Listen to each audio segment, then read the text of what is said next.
La radio des Français dans le monde présente Montréal, Amsterdam, Vienne, Miami, Dakar, Rio de Janeiro. Vous écoutez Vivre à Washington, Rome. Animé par Olivier Geoffry, Istanbul, Bruxelles. sur la radio des Français dans le monde.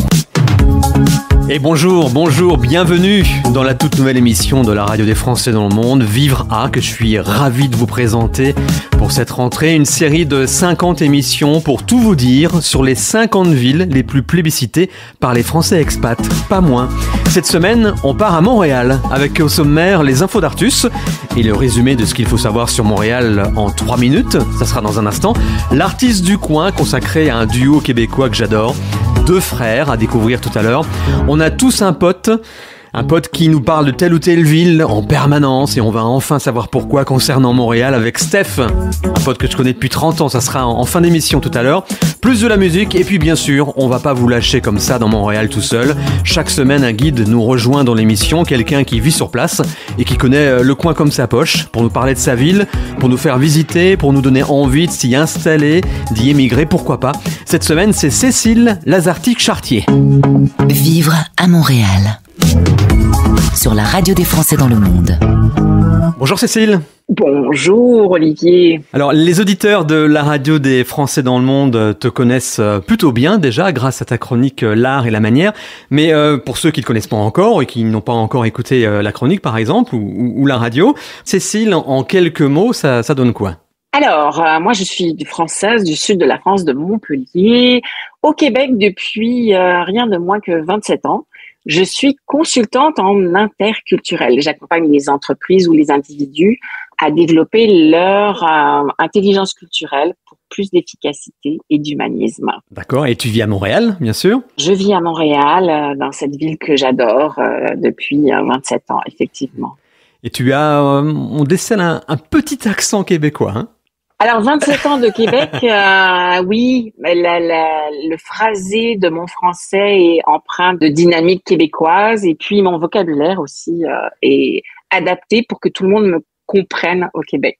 Tu vas nous faire découvrir Montréal depuis l'intérieur. Donc, quels aspects va-t-on aborder pendant cette émission ? On va aborder des questions plus pragmatiques, les quartiers, comment on se déplace, les réalités par rapport aux saisons. Et puis, l'aspect qui m'inspire, qui m'allume, comme on dit au Québec, la culture si vibrante au Québec. On attend tout ça avec impatience. Dans un instant, les infos d'Artus, le top 5 de ce qu'il faut savoir sur Montréal, et puis de la musique. Et puis, à tout de suite, Cécile. Les infos d'Artus. Vivre à. Les infos d'Artus avec un chiffre pour commencer. Et oui Olivier, il s'agit de 60 000. Et à ton avis, je fais référence à quoi ? Oh, je sais pas trop, bonne question. À la superficie de la ville de Montréal, peut-être ? Ça aurait pu être ça, bien joué, mais c'est le nombre de Français qui se trouvent à Montréal. 60 000, ça peut paraître peu, mais en réalité, c'est énorme. La cité des 1000 Lumières, comme on l'appelle, concentre l'une des plus grandes communautés françaises en dehors de l'Hexagone. Mais pourquoi il y a autant de Français là-bas, du coup ? Eh ben, il y a plein de raisons. Certes, vous résidez à plus de 5500 km de la France, mais le sentiment de dépaysement est moindre. Dans plusieurs quartiers comme le plateau Mont-Royal ou Mile End, très prisé des Français, et situé proche du centre-ville, l'ambiance y est chill et bohème, avec pas mal de petites boutiques indépendantes, de cafés et de restaurants. Une sorte de petit bout de France au Canada. Ça me plaît bien ça, moi. Mais il n'y a pas que la culture qui est commune entre la France et Montréal.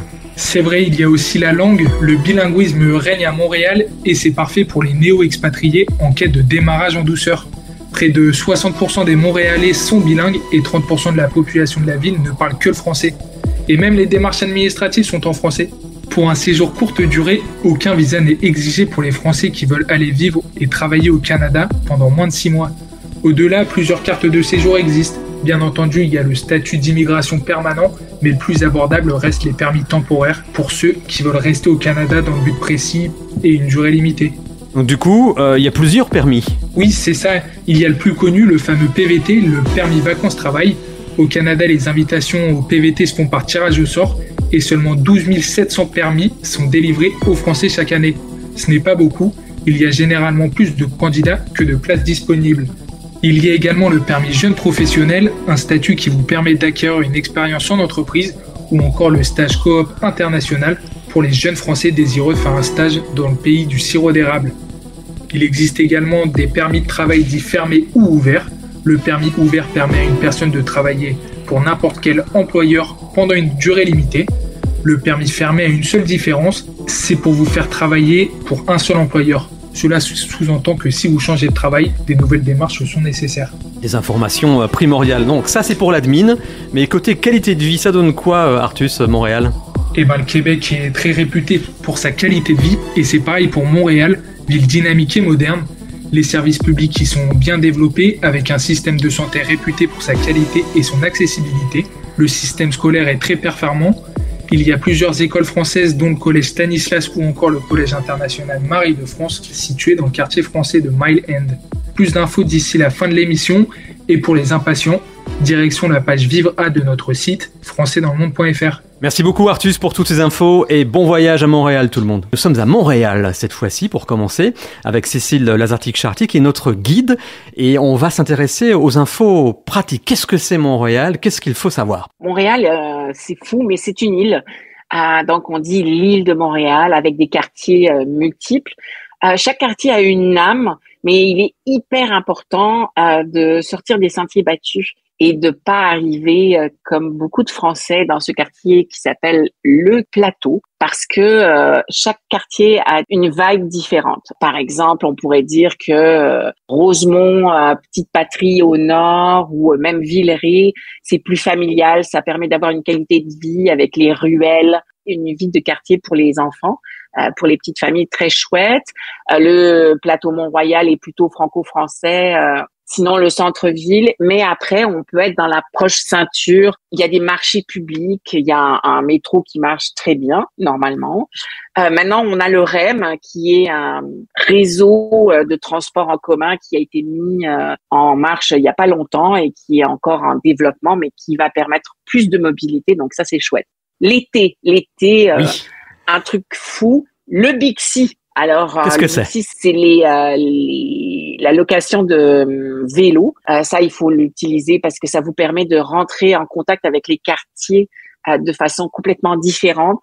Et c'est très chouette parce que Montréal est très grande.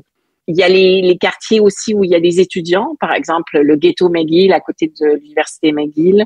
Il y a Concordia un peu dans l'ouest. Bref, chaque en fait quartier est nourri par une réalité locale, que ce soit par exemple le vieux Montréal qui est plus touristique ou avec des lofts très chers, plus classiques on va dire, le quartier avec Concordia, l'université Concordia, très étudiante, multiculturelle, très vibrante. Et puis après il y a par exemple Verdun qui est proche du fleuve Saint-Laurent, incroyable, qui a un peu vécu de la gentrification, mais qui permet du coup d'avoir des services qui peuvent vous intéresser en tant que Français. Il y a Westmount, qui est le quartier riche anglophone. Si vous avez les moyens, pourquoi pas, il y a des maisons extraordinaires, mais c'est vraiment se promener, s'intégrer, sentir quels sont les gens qui habitent ici, quelle est la vibe. Alors évidemment, il y a Myland qui est au nord du plateau Mont-Royal, qui est un peu plus anglophone, où il y a beaucoup d'espaces créatifs, plutôt jeunes, avec beaucoup d'innovation, des artistes aussi, ceux qui peuvent encore se payer des loyers là-bas. C'est important, si vous voyagez pour le tourisme ou si vous voyagez pour aller vivre une expérience, que ce soit étudiante ou d'expatriés ou d'immigrants au Québec, c'est important de vous lancer justement pour vous décoiffer, déstabiliser et trouver cet autre qui est inspirant, quoi, qui va vous amener ailleurs et vous apprendre plein d'autres choses. C'est ça qui est intéressant. Et tu as parlé tout à l'heure de se balader à vélo l'été avec le Bixi. Expérimenter Montréal l'hiver, c'est aussi très important parce que c'est 6-7 mois de l'année, à peu de choses près, et c'est le vrai Montréal aussi. Alors, la réalité de l'hiver, c'est un peu comme faire du surf. On ne pourra jamais gagner contre l'hiver, de même qu'on ne peut jamais gagner contre la vague. Il faut embrasser l'hiver. Ça fait cliché, oui, l'hiver, on peut passer à côté, on peut vivre en souterrain, c'est pas vrai. Oui, il y a quelques commerces au centre-ville qui sont souterrains, mais la vraie vie se passe à l'extérieur aussi, et vous aurez affaire avec cet hiver qui effectivement est extrêmement long. Embrasser Montréal avec l'hiver, c'est s'équiper. Je sais que c'est très, très pragmatique, mais s'équiper correctement. Des bonnes chaussures pour ne jamais avoir froid aux pieds, des gants, des mitaines, comme on dit au Québec, un bonnet, une tuque, la première leçon linguistique, et un manteau qui vous tienne au chaud. Parce que c'est primordial de ne pas souffrir de l'hiver. Et puis, embrasser la réalité, c'est aussi aller marcher dehors, c'est faire du ski de fond. À Montréal, vous pouvez prendre vos skis de fond dans le métro à certaines heures et aller sur le Mont-Royal pour faire du ski de fond. C'est une réalité. Il y a des patinoires partout l'hiver. Lancez-vous. Vous avez jamais essayé? Vous avez 50 ans? Pas de souci. C'est extrêmement important d'embrasser l'hiver. C'est une expérience inoubliable. Voilà, c'est ça, c'est le mot clé, je pense, l'expérience. Oui. Exactement. Oui, tout à fait. Et puis on va s'intéresser tout à l'heure aussi à l'aspect culturel, qui est très important et qui est ta spécialité en plus de Montréal. À tout de suite, Cécile. Vous vivez dans une ville que vous aimez? Témoignez dans cette émission. Contactez-nous via la page Contact sur le site françaisdanslemonde.fr.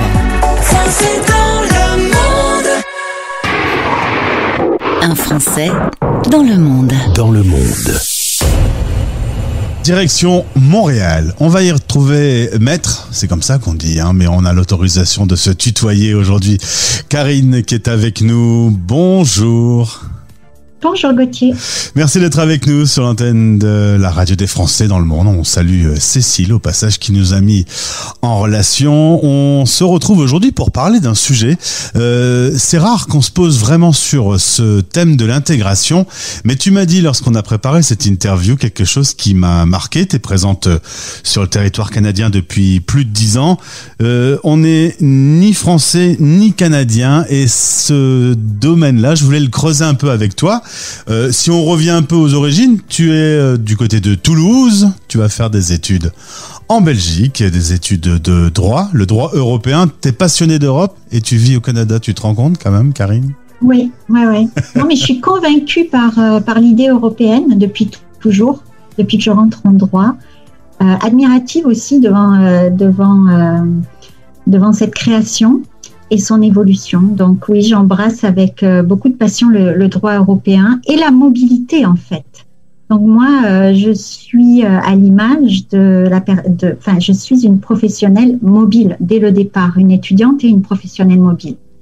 En 2010, installation donc à Montréal avec l'arrivée d'un enfant. Tu me dis que la qualité de vie est très agréable au Canada, mais c'est un peu le retour que j'ai de tout le monde. Il y a une gentillesse, il y a une simplicité au quotidien, une spontanéité dans ce peuple.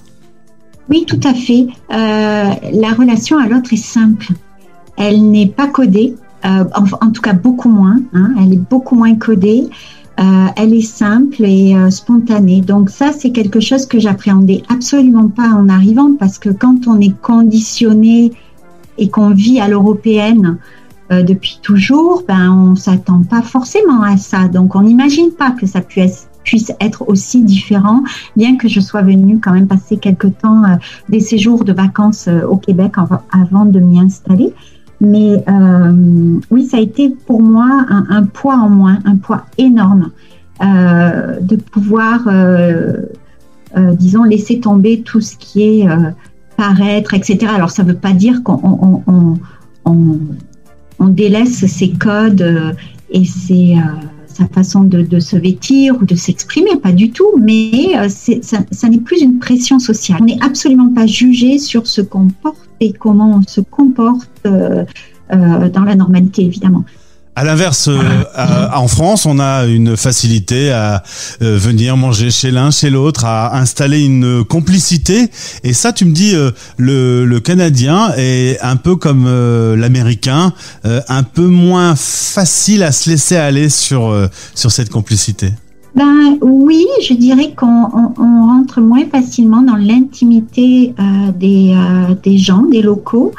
Je dirais que ça se passe un peu plus comme dans les autres pays nordiques que j'ai connus, comme la Belgique. C'est-à-dire qu'on va se retrouver plus facilement dans un bar ou dans un resto que dans l'intimité d'une maison. mais c'est ça, c'est une autre façon de vivre les relations sociales. Et il y a beaucoup de Français, beaucoup d'immigrants à Montréal et au Québec et au Canada, donc on se retrouve quand même les uns chez les autres. C'est ça, c'est que au final, t'as plus facilement des amis immigrants qui sont de n'importe où sur Terre, mais qui sont en train de vivre une expatriation à Montréal, plutôt qu'avec des habitants locaux.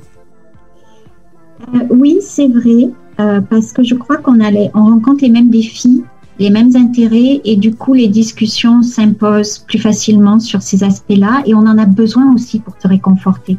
On a besoin pour se rassurer, pour se réconforter, de partager nos intérêts, nos défis. Donc c'est sûr que naturellement, instinctivement, je crois qu'on va les uns vers les autres.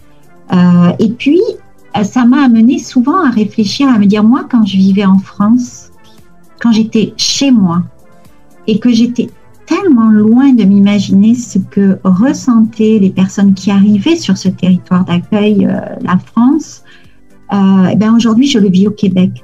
Donc, je crois qu'il faut savoir aussi se mettre à la place des autres de temps en temps. Alors, c'est drôle parce qu'on est vraiment en plein actuellement en Europe sur un gros problème avec ce qu'on appelle les migrants. Alors là, tu mets toute une perspective dans ces propos. On sait très bien que les prochaines années vont être des années où il va y avoir énormément de migration pour des raisons politiques, pour des raisons aussi écologiques. Oui. Toi, t'es loin. Tu nous vois là, tu vois l'Europe de loin. Tu te dis qu'on réagit bien ou qu'on déconne un peu? Ah, ça, c'est pas une question facile. Je trouve que humainement, c'est terrible ce qui se passe. Et je pense que c'est un choix, ce sont des choix politiques aussi qui doivent se faire rapidement face à l'évolution des causes de migration. Parce que les migrations écologiques, elles arrivent, on ne veut pas les voir, mais elles arrivent à vitesse grand V, et on va être confronté à ça. Donc, il va falloir réfléchir à des solutions, et je trouve assez pathétique la façon dont la France et l'Angleterre se renvoient la balle. Il faut être en mode solution. Hein. Ça suffit maintenant de se...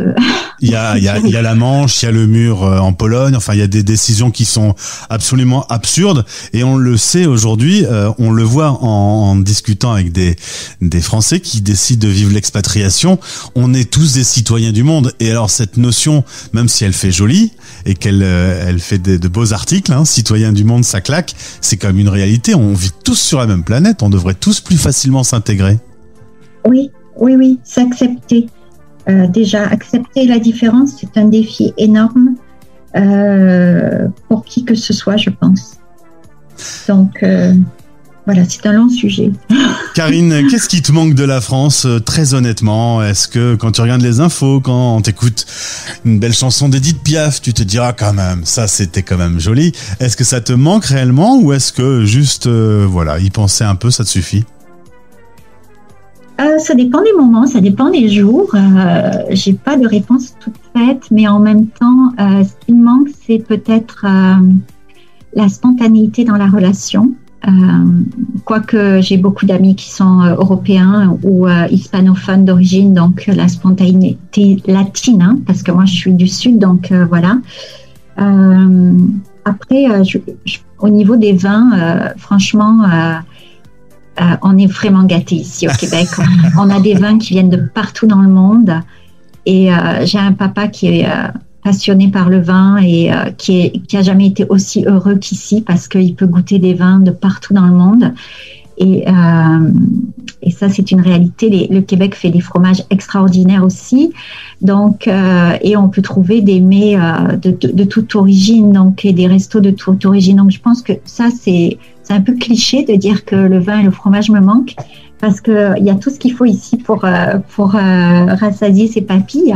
Mais non, ce qui me manque, c'est peut-être de temps en temps la spontanéité dans les relations avec l'autre, alors que j'apprécie énormément cette réserve, cette douceur dans la relation.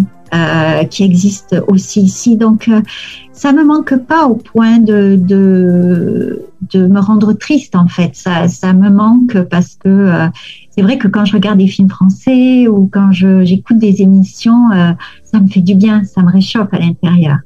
Merci d'avoir été avec nous, merci maître, et au plaisir de se retrouver sur notre antenne. Merci beaucoup à vous, Gauthier. Vous écoutez Vivre à, animé par Olivier Geoffrey, sur la radio des Français dans le monde. La radio des Français dans le monde. Français dans le monde. Vous écoutez Vivre à Montréal, la nouvelle émission de la radio des Français dans le monde. On vous dit tout sur une des villes préférées des Français expatriés. Notre guide, Cécile Lazartique-Chartier, qui cette fois-ci va nous parler de l'aspect culturel. Ah oui, que dire de la culture à Montréal? Je dirais les cultures de Montréal. Exactement. Montréal, d'abord, on est au Québec, qui est une province francophone, dans un Canada anglophone, dans un continent nord-américain. Donc, on est un pays qui a vécu des strates multiples d'immigration. Donc, chaque immigration apporte une richesse culturelle. Avant les Occidentaux arrivés d'Europe, il y a eu les Premières Nations, donc la richesse culturelle autochtone est incroyable, que ce soit musicale, par exemple, avec Elisapie Isaac, à découvrir les chants de gorge, le rock alternatif inou, ou la musique contemporaine ou commerciale, que ce soit les films, les livres, vous allez avoir que l'embarras du choix. Montréal, cassons le tabou, n'est pas une belle ville, mais une ville extrêmement attachante et surtout vibrante. Il y a des rencontres, des mélanges culturels qui donnent lieu à des choses qui pourraient pas se passer ailleurs. D'abord parce qu'on est extrêmement respectueux de l'autre avec sa culture, ce qui aide beaucoup dans la relation et qui permet à des gens de se développer et de rencontrer d'autres gens pour collaborer. On a des institutions incroyables, par exemple, très classiques, le Musée des Beaux-Arts de Montréal, où il y a des expositions de renommée internationale, par exemple Basquiat, qui maintenant est en France. Basquiat et la musique, ben oui, c'est Montréal qui a monté le projet et qui a intégré ça, même si on sait que Basquiat n'était pas québécois. Donc, il y a une partie très locale. Jean-Marc Vallée, par exemple, au niveau cinéma, le feu Jean-Marc Vallée, qui est mort il y a peu, a quand même été un des plus grands réalisateurs du cinéma. Xavier Dolan, qui est quand même reconnu à Cannes de multiples fois. Mais la musique, du théâtre, au niveau littérature, au niveau des arts visuels, des arts plastiques, il y a toutes sortes d'artistes qui peuvent émerger. On voit que cet espace de Montréal permet à des gens qui viennent de partout au monde de trouver des connexions, un espace, un temps pour développer une créativité folle. Donc, on est dans le micro, c'est-à-dire en tant qu'artiste, artisan d'art, on a de l'espace pour se développer et en même temps, il y a foison de grands artistes au niveau de la scène nationale. Par exemple, le musicien Patrick Watson, qui avait fait, je me souviens, des bandes originales de séries américaines.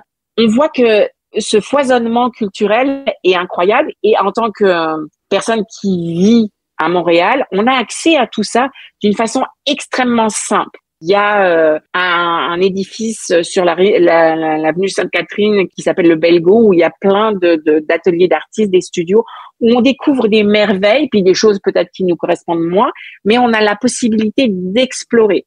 Tous les festivals, Nuit d'Afrique, où il y a plein de choses gratuites, les Francopholies par exemple, on voit que ce qui est important, c'est qu'il y a un volet gratuit qui permet à tout le monde d'accéder à la culture, que ce soit quelque chose de très avant-garde ou plus, on va dire, commercial, sans jugement de valeur.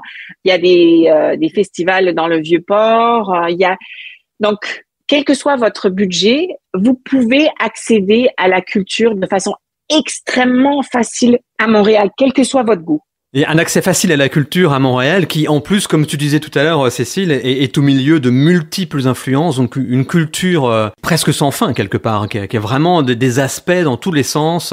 On peut y trouver son bonheur et en plus, gratuitement, cerise sur le gâteau. Quoi. Et on trouve tout ce dont on a envie. Et par exemple, je dois souligner ce lieu emblématique et extraordinaire qui est la grande bibliothèque. Au centre même de Montréal, il y a une bibliothèque qui a été ouverte, qui est extrêmement grande, où on peut accéder à des livres, à des films, à des conférences, à de la musique gratuitement, à des magazines. Et là, vous avez votre place, quel que soit votre âge, quel que soit votre niveau social, peu importe, vous pouvez emprunter, rester, travailler toute la journée, peu importe votre langue aussi, parce que il y a accès à par exemple des livres pour enfants dans des langues différentes. Il y a des conférences incroyables. Donc cet aspect d'accessibilité, c'est unique et précieux. Donc un bel aspect multiculturel à découvrir absolument. En tout cas, ça fait envie, hein, clairement. Alors la question qui tue pour terminer, peut-être une des questions les plus difficiles. Comment je vais te laisser le choix du nombre de mots quand même, mais comment en quelques mots tu pourrais résumer Montréal? Qu'est-ce qui te vient à l'esprit directement, même si on a une petite idée maintenant évidemment, directement quand on te parle de Montréal? Je dirais que Montréal peut vous accueillir demain et que vous serez les bienvenus, pour autant que vous soyez conscient que c'est à vous de faire le premier pas, d'aller chercher de l'information, de rencontrer les gens, de vous intégrer, de travailler votre acculturation. C'est une très grande ville. C'est exigeant d'aller vivre dans une grande ville pour certains, et deux, de faire le premier pas conscient d'intégration réelle culturelle. Mais ça demande de sortir de votre zone de confort et de faire l'effort d'aller vers cette nouvelle culture. Mais là, c'est tellement enrichissant que vous ne pourrez être que ravi. On a clairement quelques belles clés pour pouvoir s'intégrer comme il faut, comme il se doit, dans une ville que l'on mérite, je pense aussi, Montréal. Merci beaucoup, Cécile. Avec grand plaisir. Vivre à Montréal. Sur la radio des Français dans le monde. Vous écoutez Vivre à, animé par Olivier Geoffry, sur la radio des Français dans le monde. Dans le monde. On a tous un pote qui adore. On a tous un pote qui adore telle ou telle ville. Il est dès de ce rendez-vous. C'est qu'il vienne enfin nous dire pourquoi. Salut Steph. Bonjour Olivier. Tu vis près de Paris, ça doit faire 30 ans qu'on se connaît maintenant, tu bosses dans le son, t'es un grand fan de Montréal, je crois que tu y vas à peu près tous les ans, ou presque, mais on aimerait bien savoir ce que tu aimes là-bas exactement.